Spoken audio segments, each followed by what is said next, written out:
தண்ணி அடிக்கிறதுக்கு அம்மாட்ட 1000 ரூபா காசு கேட்டேன், தரமாட்டேன்னு சொன்னால் பின்ன தள்ளி ஊற்றி விட்டேன், தலையில் அடிபட்டு செத்து போயிட்டா.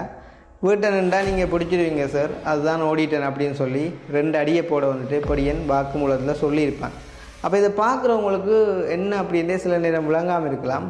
நேற்றைய தினம் மட்டக்களப்பு சித்தாண்டி பகுதியில் வந்துட்டு பின்னேரம் 6 மணி அளவில் வந்துட்டு மகன், அதாவது 19 வயசான மகன் வந்துட்டு 42 வயதான அம்மாவை வந்து கேட்குறார், அம்மா எனக்கு ஒரு 1000 ரூபா காசுதா, என்னத்துக்குன்னு தெரியுமோ, படிக்கிறத கேட்டாலும் பரவாயில்ல, பொடியோடு சேர்ந்து குடிக்கிறத கேட்டிருக்கார். அப்போ அம்மா வந்து சொல்லியிருக்கா, எந்த ஒரு தாயுமே என்ன யோசிப்பாள், தன் பிள்ளை வந்துட்டு கெட்டு போகக்கூடாது அப்படின்னு சொல்லிட்டு, அப்போ இருந்தோ இல்லையோ இந்த ஒரு விஷயத்தை கொடுக்கக்கூடாது அப்படின்னு சொல்லிட்டு என்னட்ட இல்லை மகன் அப்படின்னு சொல்லியும் வந்து இவருக்கு கோபம் வருது. காரணம் என்னன்னு சொன்னால், அங்கே பொடியில் வந்துட்டு சொல்லி அனுப்பியிருப்பாங்க, நீ எப்படியாவது 1000 ரூபா காசோட வந்தால் மட்டும்தான் உன்னை பாட்டிக்கு உள்ளெடுப்போம் அப்படின்னு சொல்லி.